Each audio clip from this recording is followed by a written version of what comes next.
Bueno, vamos a empezar. Vamos a ver en esta charla de farmacología respiratoria. Ustedes saben que la patología respiratoria es amplia, desde procesos simples, banales, como los catarros gestacionales, hasta enfermedades bastante complejas como la miastenia gravis, pasando por el carcinoma broncogénico, por los distintos tipos de infecciones, etcétera, etcétera. Pero, si uno lo analiza desde el punto de vista, la farmacología respiratoria tendría que ser, digamos, gran parte de la farmacología general. Entonces, lo que vamos a ver ahora nosotros es únicamente la farmacología respiratoria clásica, que se refiere a los fármacos antiasmáticos, a los antitusivos, expectorantes y mucolíticos, fármacos de los que se hace un mal uso y un abuso extraordinario, con propaganda aberrante, ¿no es cierto? Propaganda de la industria farmacéutica verdaderamente vergonzosa, y que muchas veces el conocimiento de esos fármacos sirve para usarlo lo menos posible, ¿no? Sin embargo, ustedes ven que se promociona cualquier cosa. Hay un hada con una varita y mielcita de una abeja que viene y le pone la toda uno y toda la estupidez, así que hay que tratar de sedimentarlo para hacer el buen uso de esos medicamentos, ¿cierto? Entonces, antiasmáticos, antitusivos, expectorantes y mucolíticos, y al final vamos a hablar de algo que es muy importante, que es el manejo del oxígeno como gas terapéutico, ¿no? Una cosa importante porque se hace también un uso abusivo y malo del oxígeno, y el oxígeno tiene reacciones adversas a veces muy graves. ¿Está claro? Entonces vamos a empezar hoy con el grupo principal de fármacos que son los antiasmáticos, ¿no? Los fármacos antiasmáticos, es importante, ustedes deben estar en clínica viendo algo de esto, o todavía no. ¿Sí? ¿Han visto algo ya de respiratorio? Sí. Bueno, es importante que ustedes tengan presente el asma bronquial, que es una enfermedad inflamatoria crónica, polietiológica, es decir, que son muchos los factores que pueden influir de acuerdo al tipo de asma y de acuerdo al individuo, y que se caracteriza por tres cosas: espasmo de la fibra muscular lisa del bronquio, edema de la mucosa y de la submucosa y discrinia. Es decir, esas tres cosas, la discrinia, es decir, la producción de un moco patológico, contribuyen a la dificultad respiratoria, sobre todo expiratoria, ¿no? Entonces vean bien todo lo que es la etiopatogenia y la fisiopatología del asma bronquial. ¿Por qué? Porque sea cual sea el tipo de asma bronquial, los fármacos que nosotros disponemos para la terapéutica actúan todos más o menos de una forma similar contra determinados transmisores. Entonces, es importante, sí, la clínica del asma, la severidad del asma. Hace muchos años, cuando yo estudiaba medicina, decían en términos generales que había dos tipos de asma: el asma extrínseca y el asma intrínseca. Y realmente todavía tiene algo de validez eso, porque si uno lo examina, el asma extrínseca es la que se depende más de factores de tipo alérgico, es decir, de antígenos, de inmunógenos, empieza en edades más pequeñas de la vida, suele tener una mejor evolución, mientras que la intrínseca era el asma bronquial que aparecía cuando uno ya era grande y que está condicionada más por procesos psicológicos que externos, y por eso tienen, y eso se sabe, el asma que empieza en las personas de grande adulta tiene mucho peor evolución y suelen ser crisis asmáticas, digamos, mucho más severas, ¿no? Difícilmente se vea el estado del mal asmático en las asmas estas que empiezan en pequeña edad, mientras que las otras sí tienen mayor severidad. Entonces, es importante que ustedes le den una buena medida a eso, a todo lo que es la etiopatología y la fisiopatología del asma, porque así vamos a comprender mejor cómo actúan estos fármacos. ¿Está claro? Primer grupo de fármacos antiasmáticos. Yo les menciono siempre los grupos de antiasmáticos que están, por la evidencia seria, ¿no es cierto?, aprobados por la Food and Drug Administration como que tienen algún tipo de utilidad en el tratamiento, algunos más que otros, ¿no es cierto? Y acuérdense siempre que en la estrategia terapéutica del asma bronquial, la herramienta farmacológica es muy importante, pero no es la única. Es importante también, de acuerdo al tipo de asma, por ejemplo, la alimentación, sacarlo al individuo de ambientes contaminantes, de ambientes laborales que influyan en el asma, por ejemplo, de algunos trabajadores. Y bueno, entonces acuérdense siempre que la estrategia terapéutica no solo es farmacológica. Y a pesar, y es importante que también lo tengan presente, a pesar de que se han desarrollado fármacos cada vez más nuevos para el tratamiento, la mortalidad pericrisis no ha disminuido, sino que ha aumentado. Eso ha llevado a pensar que quizá estén involucrados en esas muertes pericrisis también los fármacos que usamos, ¿no es cierto? Entonces, las cosas que siempre hay que tener presente. Primer grupo de fármacos autorizado por la Food and Drug, ustedes ya lo conocen por la básica, los adrenérgicos. Y dentro de los adrenérgicos hay que considerar fundamentalmente tres grupos. Una catecolamina adrenérgica como la adrenalina, que puede servir para determinado tratamiento de determinados tipos de asma.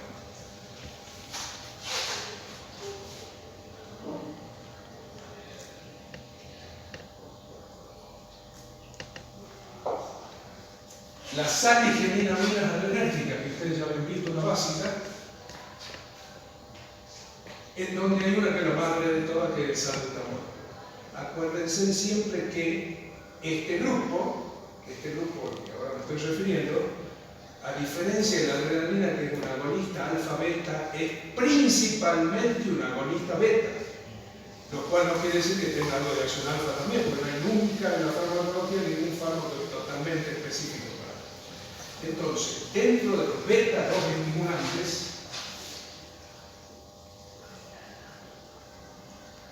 hay que tener presente que hay de acción corta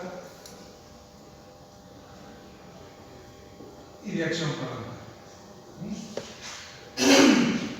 Y al grupo de los beta-2 estimulantes, entre comillas, de acción específica, tenemos las saligenidaminas, como el salbutamol, por ejemplo, tenemos algunas resorcinolaminas, como la oxiprenalina y el isoproterenol, tenemos otros fármacos que, por ejemplo, no están ni en un grupo ni en otro grupo, como por ejemplo la terbutalina, etcétera, etcétera. Todos ellos tienen una particularidad, el mismo mecanismo de acción, es decir, agonista del receptor beta-2, y como consecuencia del agonismo con el receptor beta-2, una serie de cambios dentro de la fibra muscular lisa que conduce a la relajación de la fibra muscular lisa, mediada principalmente porque logran una acumulación de AMP cíclico. Así que les pido que vean bien el mecanismo de acción de los textos, que está más claro de lo que yo les puedo explicar. Entonces, estos beta-2 de acción específica, de acción corta, vamos a poner 3 o 4 para que ustedes: salbutamol, fenoterol,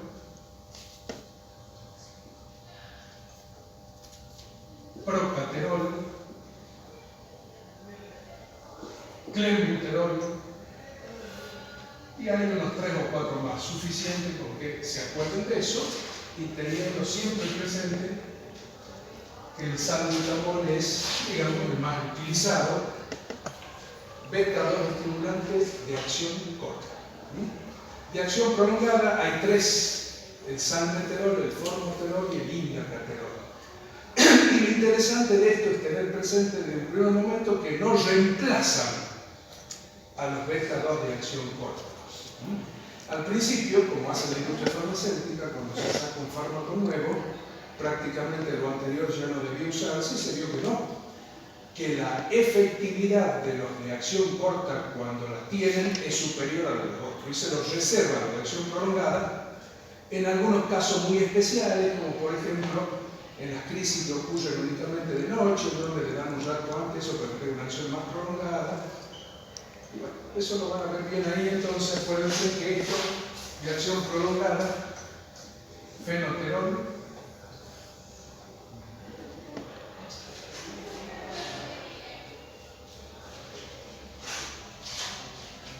después tomar formoterol,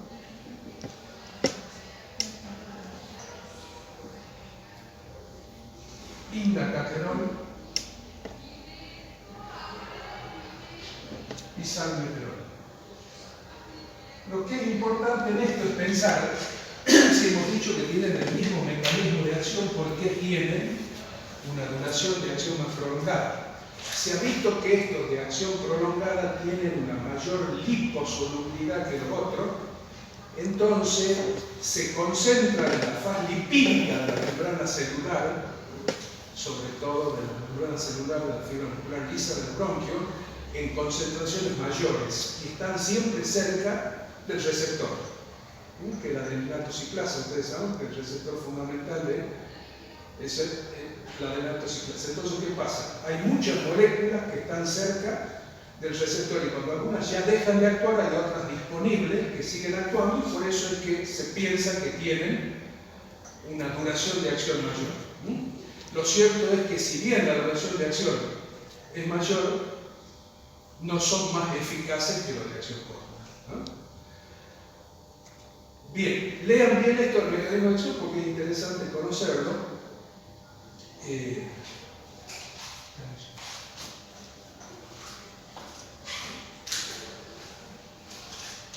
¿Cuándo sería la duración de acción de la acción corta? Y más o menos alrededor de 6 horas. Algunos dicen que no superan las 4 horas, pero alrededor de 6 horas. Mientras que la de acción prolongada, algunos dicen que es 8 horas y un poco más, y algunos llegan a decir hasta 12 horas. De todas maneras, como les digo, no reemplazan a los anteriores, ¿no es cierto? La adrenalina cuando uno está, y eso lo van a vivir con frecuencia cuando hagan guardia en los hospitales, cuando uno está en la presencia de una crisis asmática severa, o a veces un estado de mal asmático en donde el paciente ya ha sido medicado con todo lo habido por haber, ya sea estos beta-2 estimulantes de acción inhalatoria, ya sea el corticoide de acción inhalatoria, lo que fuera, y no mejoran y llegan a la guardia, la adrenalina es una alternativa. Acuérdense que la adrenalina es un alfa y beta, entonces, y es un beta no específico, un beta 1 y beta 2. Entonces, si bien la eficacia como broncodilatador sobre la fibra muscular lisa y para descongestionar la mucosa por el efecto alfa, aparte del beta 2, es mayor, también las reacciones adversas son mayores, hipertensión, taquiarritmia y ojo con personas que no tengan un problema cardíaco previo porque puede fibrilar al corazón. De todas maneras, cuando ustedes decidan el uso de adrenalina, en el asma bronquial, a diferencia del tratamiento de la adrenalina en las alergias anafilácticas con fármacos, que también ustedes el año pasado en la básica se acuerdan, es suficiente utilizarla por vía subcutánea y con una anamnesis previa dirigida, ¿no es cierto?, a ver si el paciente no tiene factores de riesgo como hipertensión severa, arritmias, etcétera, etcétera. Acuérdense siempre que la adrenalina viene en ampollas de 1 miligramo en 1 mililitro. Y si la van a poner y está amarilla ya no sirve, se ha transformado en adrenocromo y ya no tiene acción farmacológica. Por eso es que las botecitas de adrenalina son de vidrio bien oscuro para proteger la luz. Acuérdense de eso. ¿Qué se puede hacer? Empezar con media ampolla subcutánea, por ejemplo, esperar 15 minutos, 20 minutos y ver la respuesta. Suele ser mejor que los otros beta-estimulantes, por supuesto, pero también más peligroso. Y no utilizarlas cuando son, digamos, crisis asmáticas moderadas, ¿no es cierto? Porque no tiene sentido. La otra cosa importante relacionada con los adrenérgicos como antiasmáticos es tener presente que hoy por hoy prácticamente la única administración reconocida como válida, como mejor, es la inhalatoria. Entonces hay que enseñarle bien al paciente, si ya es grande, adulto, que debe el inhalador de dosis medida, el puff que comúnmente le dicen, ponerse en la boca, obturar bien con la circunferencia del labio de la boquilla y hacer coincidir la aspiración con la inhalación. Y esperar siempre 2 o 3 minutos antes de la segunda inhalación, porque eso da tiempo que llegue hasta abajo a los bronquios más pequeños, los bronquios y produzca algo de broncolatación, y la segunda administración es mejor porque llega más abajo todavía en el territorio bronquial. En los niños hay que usar un espaciador, porque es difícil que coincidan, ¿no es cierto?, la aspiración con el gatillado. Entonces hay que usar un espaciador, una aerocámara ahí en el medio para que tenga. El problema de la administración inhalatoria es la automedicación excesiva por parte del paciente. Eso siempre tiene que tener presente ustedes, decirle que porque es algo aparentemente inocuo, tiene reacciones adversas. Entonces no hay que pasarse la dosis, porque aunque sean beta-2 estimulantes de acción selectiva, el exceso, ¿no es cierto?, va a producir las reacciones adversas por estimulación alfa del sistema nervioso central, por, qué sé yo, por todo el problema que tiene el adrenérgico, hiperglucemia, hipopotasemia, etcétera, etcétera. Entonces, la administración debe ser bien enseñada, eso es fundamental. Es fundamental. Cuando lo usen en nebulizaciones, porque a veces en urgencia se utiliza nebulizaciones, en nebulización por ultrasonido y no esa que se usan ahí que larga la niebla así gruesa que no pasa de acá. Entonces tiene que ser nebulizadores modernos. La nebulización debe ser con solución fisiológica tibia como vehículo de la gota del beta-2 estimulante, y debe ser prolongada, no una nebulización de 2 o 3 minutos, porque no tiene sentido. Tiene que estar por lo menos 10-15 minutos el paciente con el nebulizador. ¿Está claro eso, no es cierto? Una pregunta que quieren hacer esto de los beta-2 estimulantes. Acuérdense que, y eso lo saben bien las maestras de los primeros años cuando tienen psicoasmático, los trastornos de conducta, la agresividad como efecto alfa, si son adultos la pérdida de sueño, la hiperglucemia, la hipopotasemia, son las reacciones adversas más severas, aparte de taquicardia, palpitaciones, hipertensión. Entonces hay que tener cuidado con que el paciente no esté sobremedicado con los beta-2 estimulantes.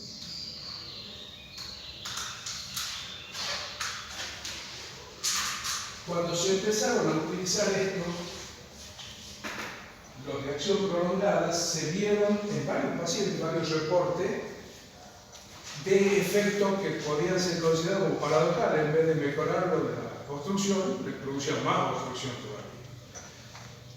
Se vio eso, no se llegó a una conclusión. Algunos dijeron que eran los propelentes que se usaban, es decir, no la droga en sí, sino los propelentes, pero ha sido uno de los factores extras en donde se le sigue dando más confianza a los estimulantes de acción corta que a los de acción prolongada.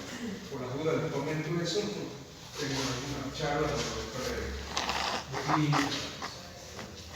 ¿Se pueden dar por vía oral? Se pueden dar por vía oral, la tendencia actual es ya hacerlo menos, ¿no es cierto? Pero vienen todavía preparados farmacéuticos que tienen jarabe, elixires, etcétera, que tienen salbutamol, vienen otras provincias, aparte de los otros. Entonces, tener una buena leidita esto, sobre todo a los mecanismos de acción, a las indicaciones y a las reacciones adversas de este primer grupo. La otra cosa que siempre he abierto es que hay clínicos que prefieren utilizar como primera línea los esteroides inhalatorios antes de los beta-2 estimulantes cuando se diagnostica un asma y se empiezan los primeros tratamientos. Son tendencias, ellos dicen que como una enfermedad inflamatoria crónica es mejor empezar con antiinflamatorios. Yo creo que no. Yo creo que es preferible empezar con los beta-2 estimulantes porque a pesar de todo tienen menos reacciones adversas. ¿Está claro eso? El segundo grupo. El segundo grupo son los esteroides. Lo vamos a poner esteroides enteros acá, que pueden ser inhalatorios o sistémicos, ¿no es cierto? Vamos a ver, primero los inhalatorios. Los inhalatorios, corría el año 1980 más o menos,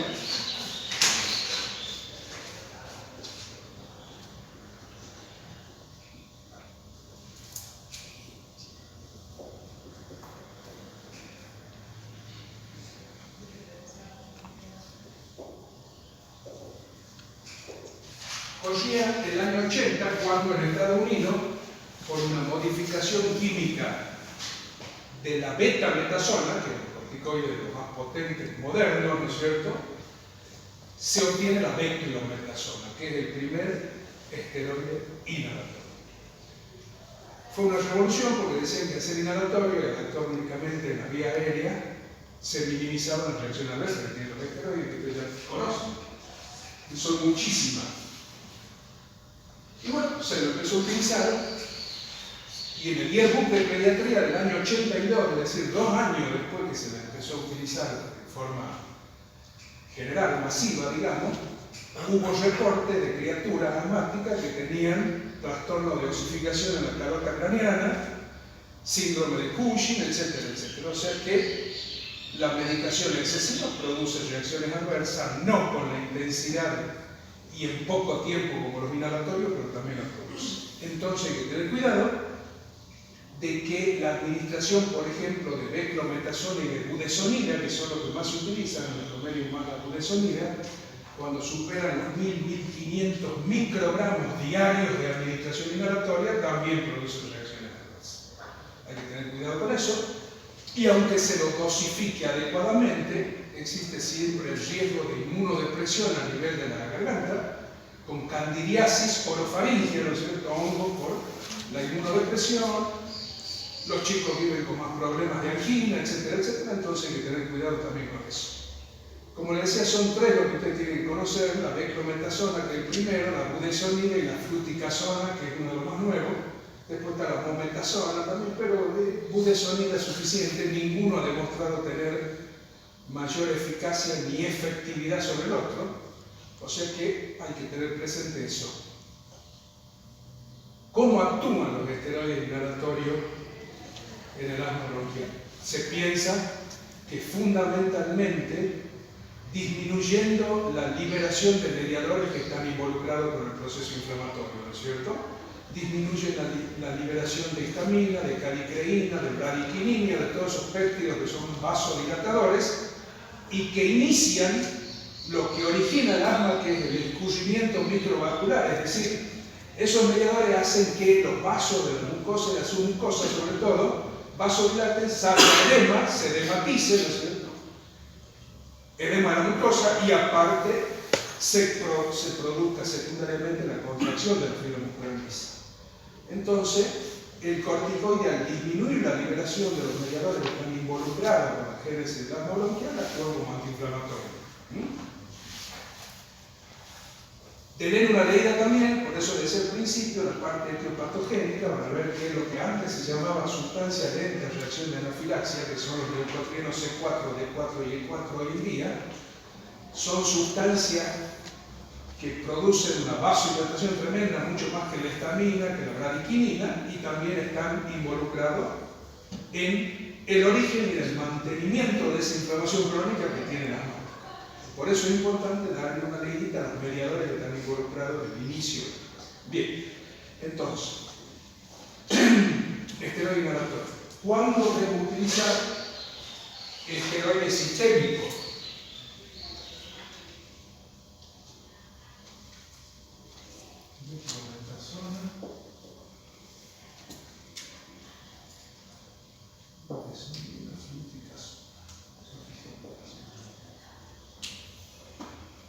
Los esteroides sistémicos, betametasona, dexametasona, triamcinolona, dentisona, etcétera, etcétera, todo lo que ustedes decidan en algún momento utilizar, están hoy por hoy reservados para las crisis asmáticas severas persistentes o el estado parasmático, y el estado parasmático. O sea que en las crisis moderadas no vale la pena someterlo, ¿no es cierto?, un paciente a tratamiento con esteroides sistémicos por las reacciones adversas que tiene. Y si se decide utilizarlo, acuérdense que hay que hacerlo el menor tiempo posible y suprimirlo en cola de ratón, es decir, de a poco, para evitar la parálisis del eje hipotálamo hipófisis suprarrenal. Entonces hay que sacarle al paciente de a poco el corticoide sistémico. ¿Está claro? Este es el segundo grupo aprobado por la Food and Drug Administration, que por supuesto son, junto con los beta-2 estimulantes, algunos los prefieren primero, otros segundo, son, digamos, la herramienta, constituye la herramienta terapéutica más importante para el tratamiento de la oncología. No olvidándose que a veces una supresión de antígenos, inmunógenos, una alimentación adecuada, la limpieza del ambiente, etcétera, etcétera, tiene efectos beneficiosos, sobre todo en el asma que comienza en los niños pequeños. Tercer grupo aprobado por la Food and Drug Administration, lo que hace hasta años atrás, lo más importante, digamos, que era en el tratamiento del asma bronquial, como todavía no existían los beta-2 de acción específica, de acción selectiva, así, la santina protocolar. Sí. Doctor, ¿puede mencionar de vuelta los efectos? Sí, acá vamos a poner uno, pero hay un montón. Dexametasona,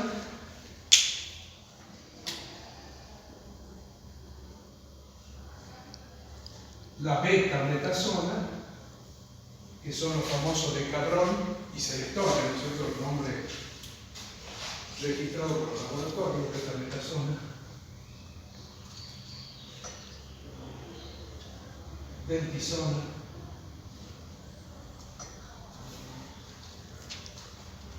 etc. Ahí le doy un montón.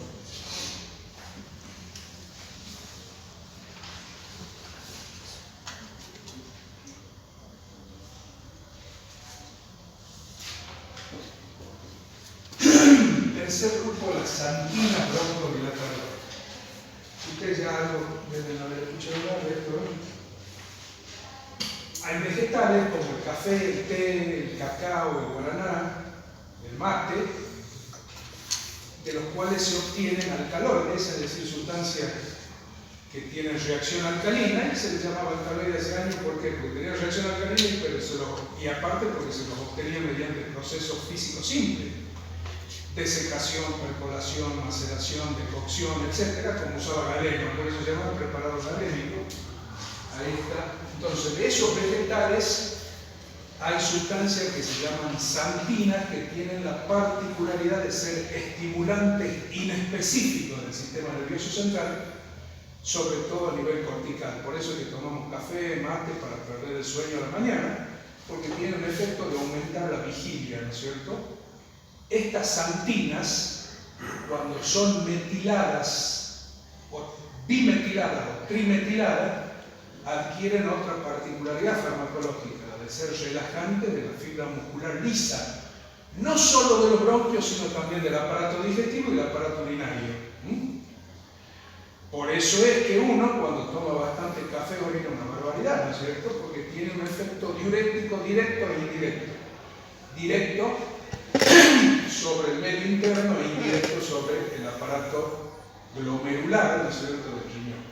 Pero vamos a lo nuestro, nos quedamos con el asunto de la dilatación, relajación de la fibra muscular lisa del bronquio. Estas santinas metiladas que se utilizan como antiasmáticos son dos: la teofilina etilenodeamina y la teofilina glicinato sódico. La vamos a poner únicamente a la glicinato sódico porque es una sal más nueva que tiene algunas ventajas cinéticas sobre la otra, y la que más se utiliza, ya la etilenodeamina ya no se utiliza. Entonces acuérdense que dentro de las santinas tenemos a la teofilina, glicinato sódica,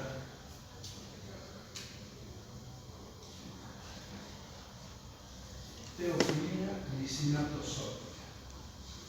Administración únicamente por vía parenteral, si bien en forma farmacéutica oral, pero no tiene sentido utilizarla por vía oral, porque para eso hay otros antiasmáticos, y porque esta, hoy por hoy, a la santina, a la teofilina, se la reserva únicamente para la crisis asmática severa. Es decir, por vía parenteral.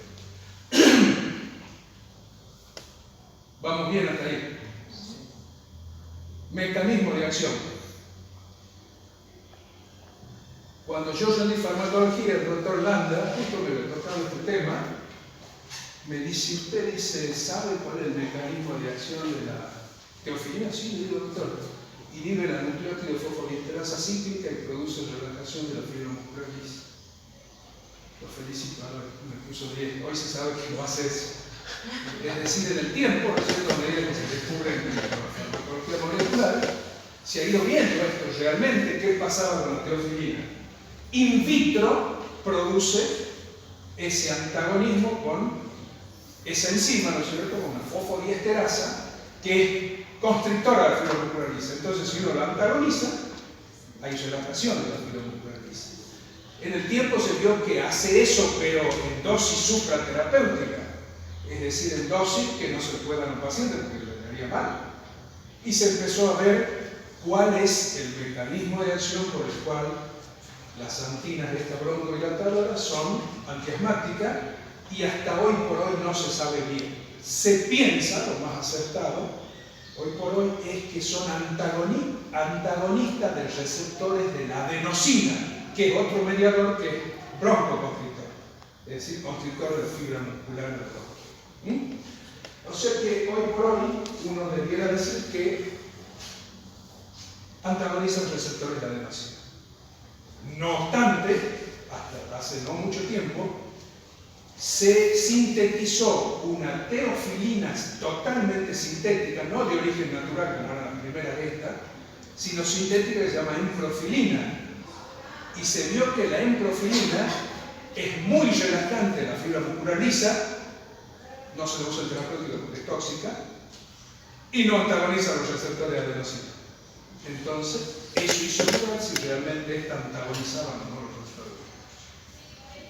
Al final, no se sabe muy bien. Ustedes digan que antagonizan los receptores de adenosina, y hay otros postulados, otros tipos de acciones, como por ejemplo, que aumenta la eficacia contráctil del diafragma, que es, acuérdense ustedes que la inspiración es positiva, se ponen en juego un montón de músculos, pero la expiración es negativa.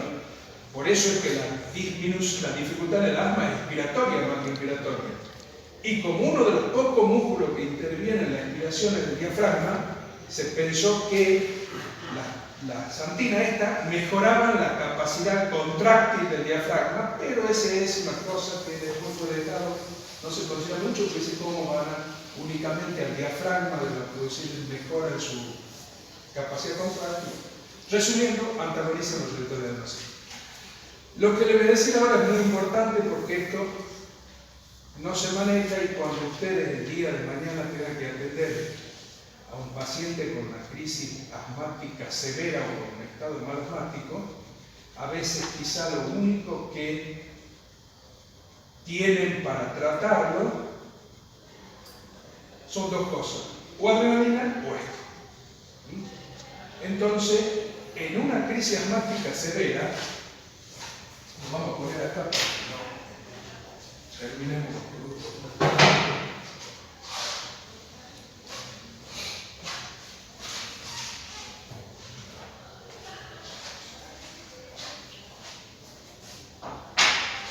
Las ampollas de teofilina vienen en ampollas de 200 miligramos de teofilina.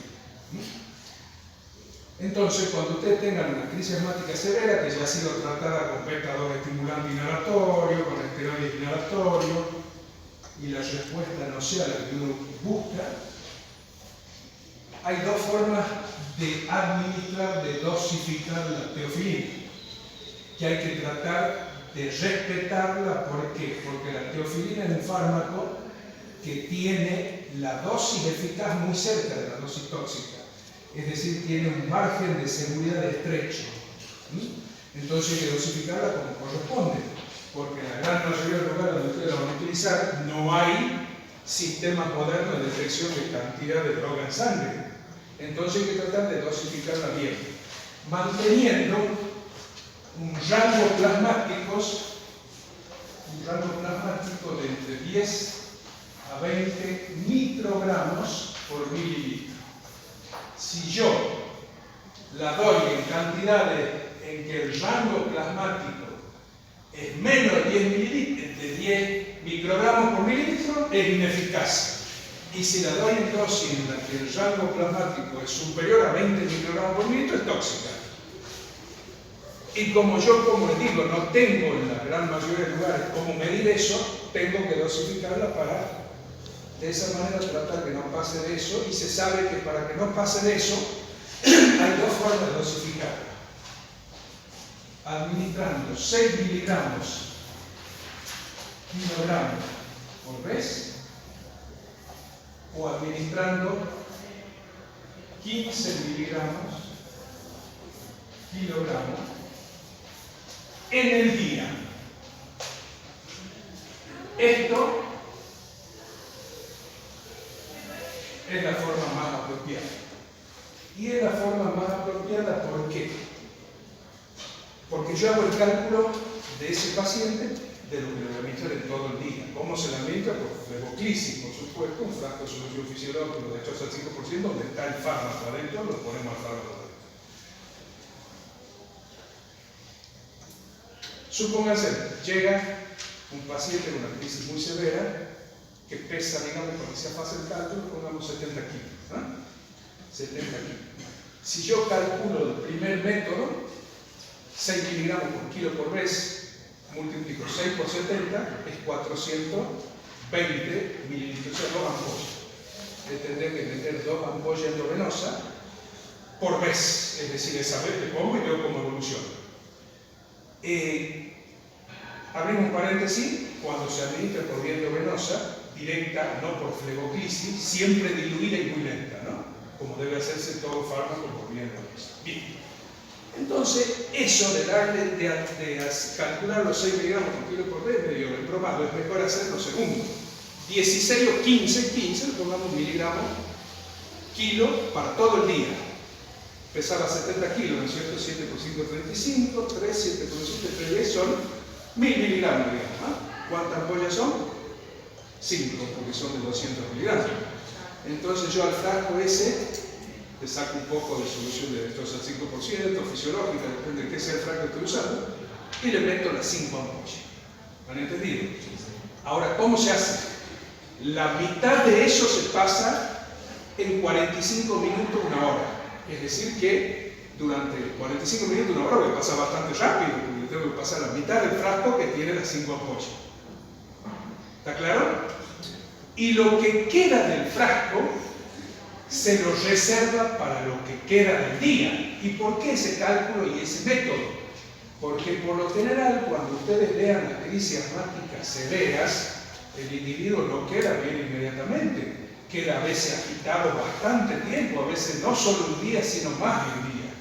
Entonces, si clínicamente mejora de manera espectacular, ya lo cierran y no hacen más. Pero si sigue con dificultad respiratoria, entonces yo ya más lentamente le paso a la mitad de eso en lo que resta del día.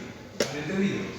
Entonces se hace el cálculo de 15 miligramos kilo día, pasando la primera, pasando la mitad del frasco que tiene adentro en una hora, para que no se olvide.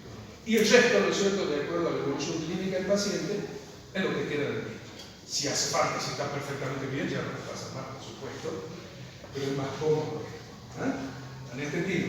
De esa manera, uno tiene la seguridad de que el rango plasmático va a estar entre 10 y 20 microgramos por mililitro, no nos va a faltar ni nos va a sobrar. Les decía que tiene un margen de seguridad estrecho, que la dosis eficaz está cerca de la dosis tóxica, y las dosis tóxicas son muy peligrosas, sobre todo en niños pequeños, por eso no se aconseja usar teofilina en niños de hasta por lo menos 15, 16 años, ni en ancianos. Tiene un efecto estimulante muy intenso sobre la corteza cerebral y produce convulsiones. Tiene otras reacciones adversas, como por ejemplo malestar epigástrico, diarrea, vómito, pero eso no sería grave.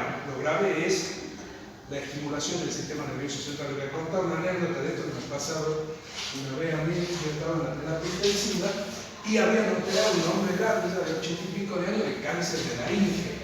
Cáncer de laringe, le sacó la garganta. Y como la operación que anduvo bien, lo llevaron a la habitación común. A las horas de la operación me llaman a mí, yo estaba de médico terapia que lo vaya a ver porque estaba con convulsión. Entonces voy a verlo y veo que las indicaciones, aparte de la hidratación, del antibiótico, pues le he puesto en cada frasco de hidratación una ampolla de teofilina. El cirujano pensó que, qué sé yo, que el teofilina, porque el broncodilate, que tiene que ver la broncodilatada con la laringe que le habían extirpado, pero bueno, no se sabía bien, entonces empíricamente le habían administrado 4 ampollas, 5 de día, porque tenía 5 frascos de teofilina, que no era una dosis excesiva tampoco, pero que a esa edad sí es peligrosa y le produjo convulsiones. Bastó con sacarle la, ¿cómo se llama? Bueno, primero hacerle un poco de diazepam para que deje convulsar y sacarle la teofilina y el hombre que a las horas estaba ya sin ningún problema convulsivo. Pero es peligroso porque algunas de las convulsiones se mueren más si son de una edad ya avanzada, ¿no es cierto? Entonces acuérdense siempre que la reacción adversa más severa de las antinas broncodilatadoras son las convulsiones.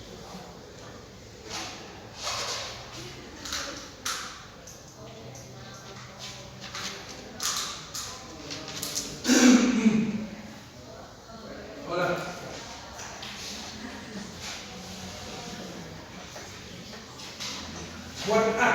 Siguen viniendo formas farmacéuticas biorales, ¿cierto? Incluso vienen algunas que asocian que en una época se puso en moda, bueno, teóricamente debiera haber un sinergismo de potenciación, usar como antiasmático una santina con un beta-2 estimulante. ¿Por qué? Porque actúan a distintos niveles. Uno actúa, digamos, por un mecanismo de acción, otro por otro mecanismo de acción, y se suponía que había una mejor eficacia broncodilatadora, pero se ha visto que tiene reacción adversa y es embromado con la dosificación, entonces hoy por hoy casi no se utiliza esa asociación del beta-2 estimulante con la santina. Y como le digo, usted tiene que reservarla únicamente para la crisis severa por vía parenteral, como se le explicaba. Bien. Hay una cosa que se me había pasado. Cuando ustedes en el estudio de la básica han visto que los corticoides interactúan con los receptores tipo 4, ¿se acuerdan de eso? Es decir, receptores que son citosólicos y nucleares. Y cuando el fármaco actúa ahí, la respuesta se produce varias horas después. Entonces, por favor, no pretendan la matriz asmática sacarla con el corticoide solo, ¿no? Acuérdense de eso siempre. Y hay mucha gente que lo primero que hace es meter el corticoide y lo ve como si no le hiciera nada, porque la respuesta va a estar después de horas.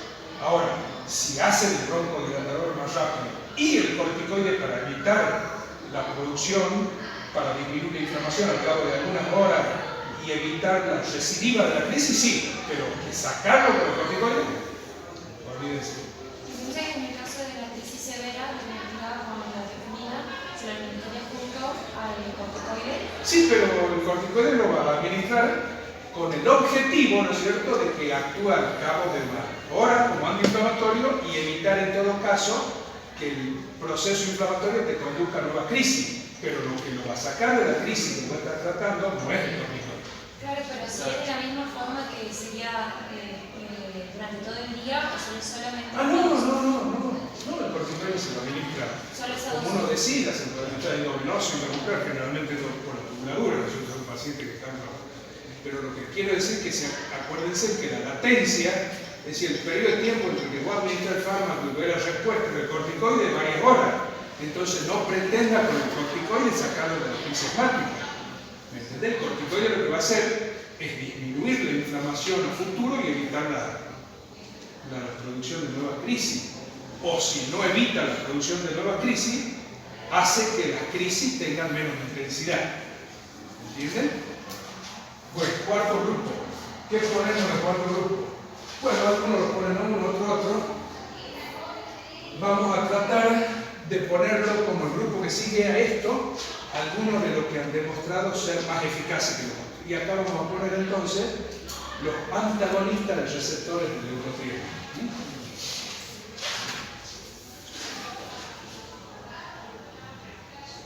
Antagonistas de receptores de leucotrieno.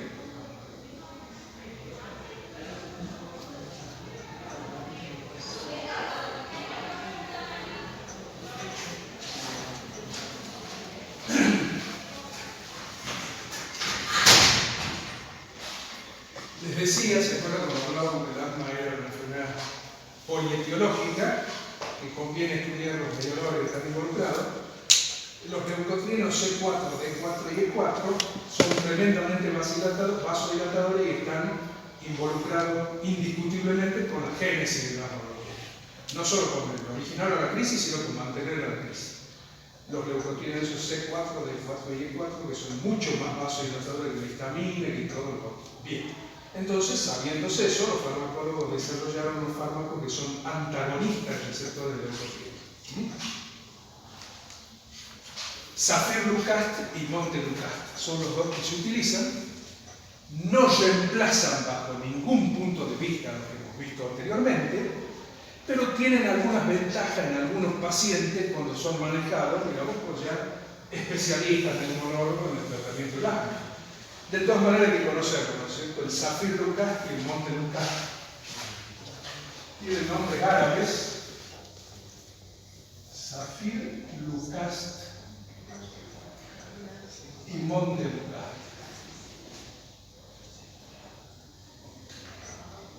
La indicación sería asmas, digamos, moderadas, en las severas he visto que la eficacia no es tan importante, asmas moderadas,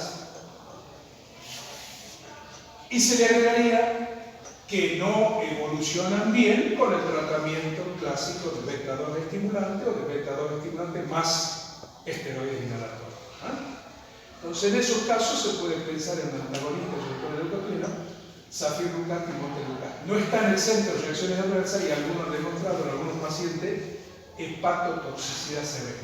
De leer una ley a esto para que tengan una idea, pero acuérdense que hay que tenerlo presente porque uno de los grupos que están hoy por hoy autorizados por una entidad seria ahí como que tienen algo de eficacia en el tratamiento de la crisis. Antagonista del receptor leucotrieno. Cuando vean esto van a ver que hay un tercer fármaco que no es antagonista de los receptores leucotrienos, sino que inhibe la síntesis de los leucotrienos. Se lo utiliza un tiempo, pero se lo sacó de circulación porque era muy hepatotóxico. Lo van a leer en los textos, por eso se los menciono, el Sileutón. El Sileutón, acuérdense,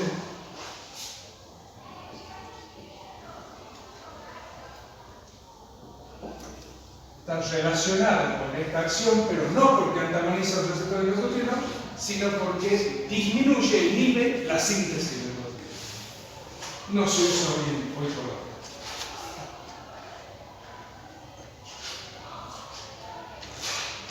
Quinto grupo.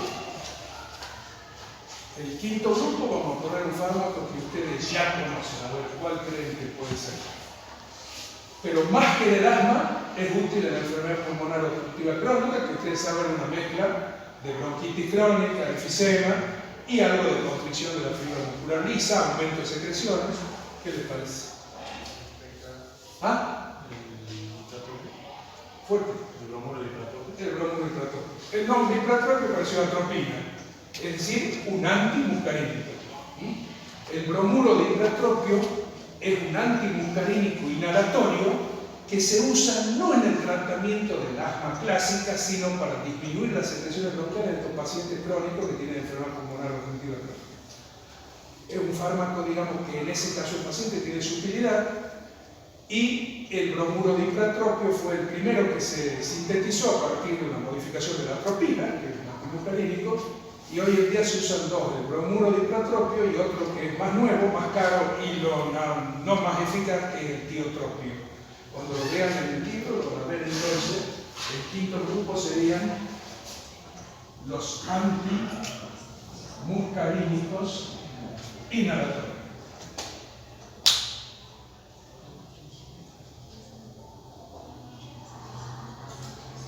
Lo pongo únicamente en hipratropio. Lógicamente, no es un fármaco como ustedes van a sacar uno de la crisis reumática, ¿no es cierto? Porque no es para el tratamiento de la asma clásica, sino sobre todo de las bronquitis crónicas hipersecretivas como las que forman parte de la enfermedad pulmonar obstructiva crónica.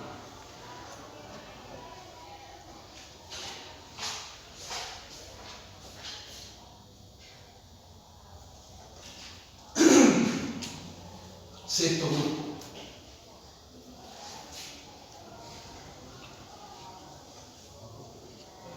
Las cromonas antiasmáticas.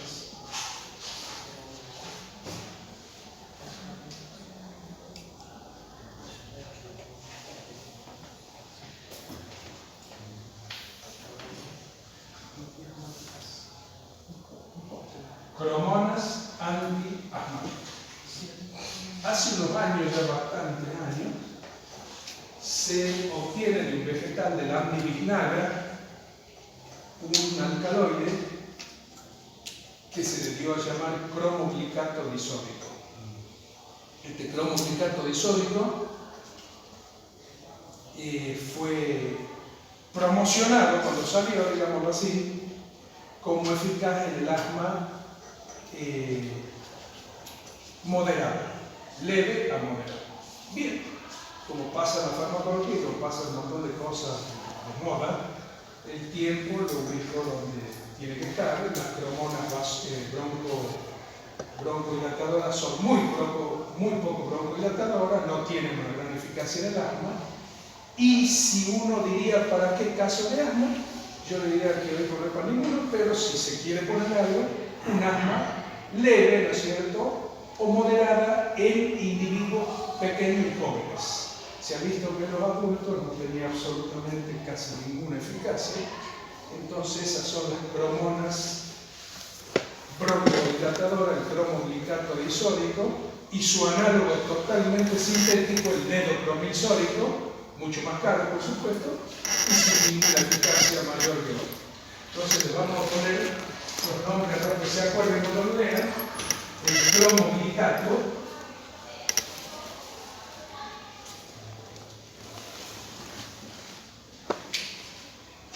disódico, el cromoglicato,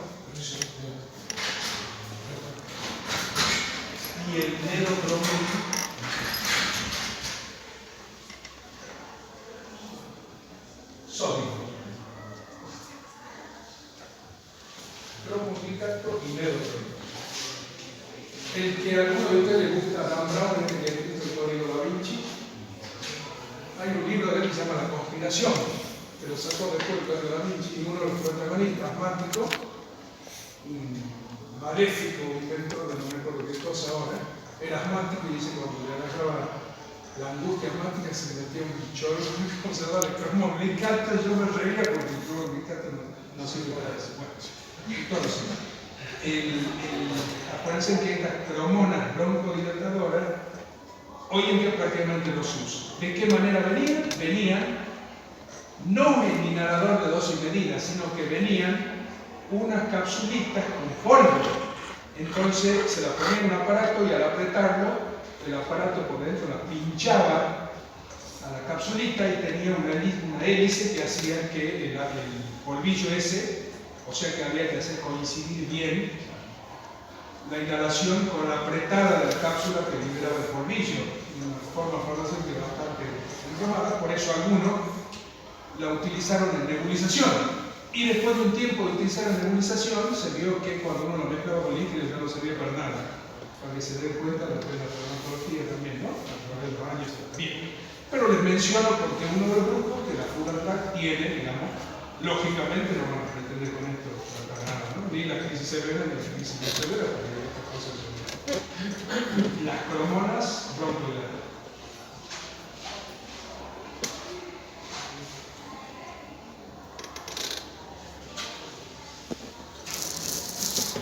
Séptimo grupo, y esto ustedes lo van a vivir en época de adelanto más que yo ya, pero como están de moda los anticuerpos monoclonales, se hizo un anticuerpo monoclonal para el tratamiento del asma bronquial moderada y severa.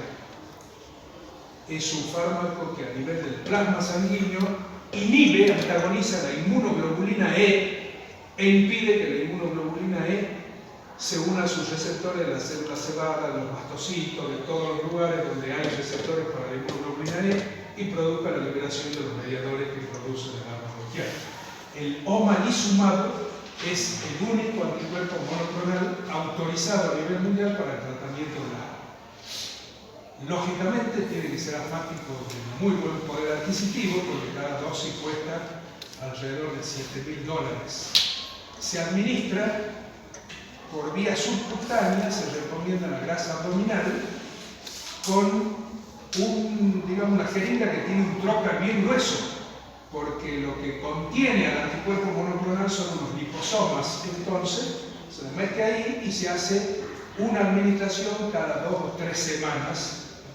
Los antiasmáticos millonarios están agradecidos que dan muy buena respuesta, pero lógicamente no es para todos, ¿no es cierto? Y creo que en Argentina no se le consigue. Ya lo noto, omalizumab. Acuérdense, anticuerpo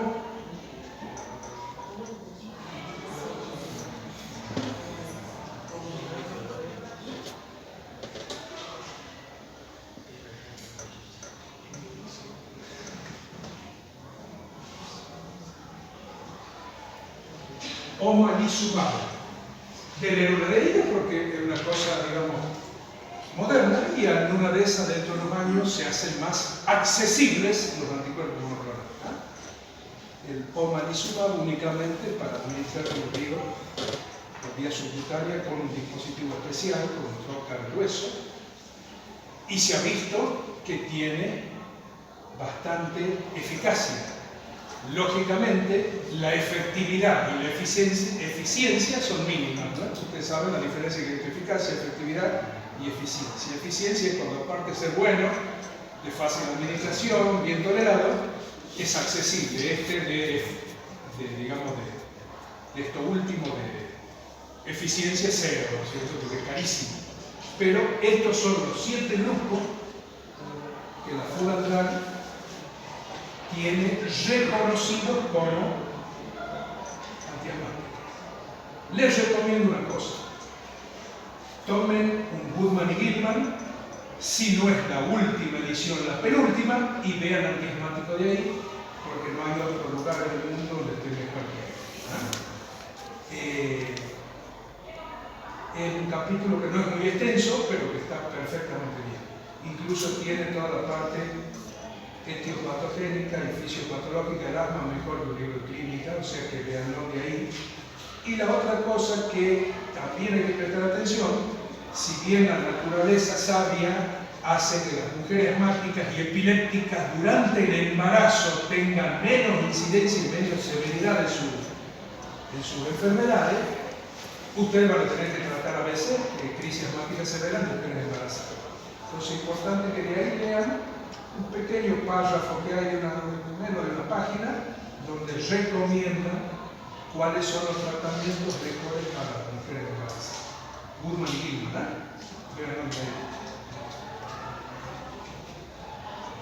lógicamente, de todo esto que hemos dicho, ustedes tienen que poner más atención que en todo en 2 grandes grupos que son los beta-2 estimulantes y los esteroides. Pero lo demás también hay que saber, porque eventualmente el uso de la teofilina se debe presentar como necesario en algunos casos, sobre todo en el hospital del campo, donde a veces es lo único que se consigue la teofilina.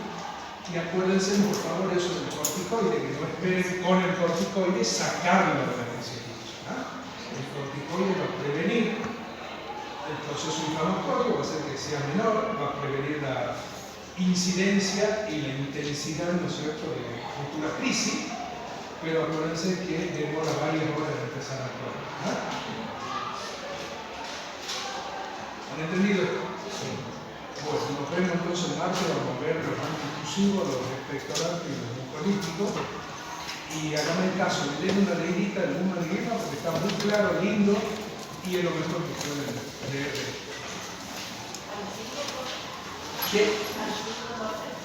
Sí, en el horario de la salud. Vamos a seguir el martes a las 5 o 5:10 para que termine con más tranquilidad la doctora Yolo. No, ya que va a estar el martes. En la especial 2. ¿Quieren hacer alguna pregunta de esto que hemos hablado?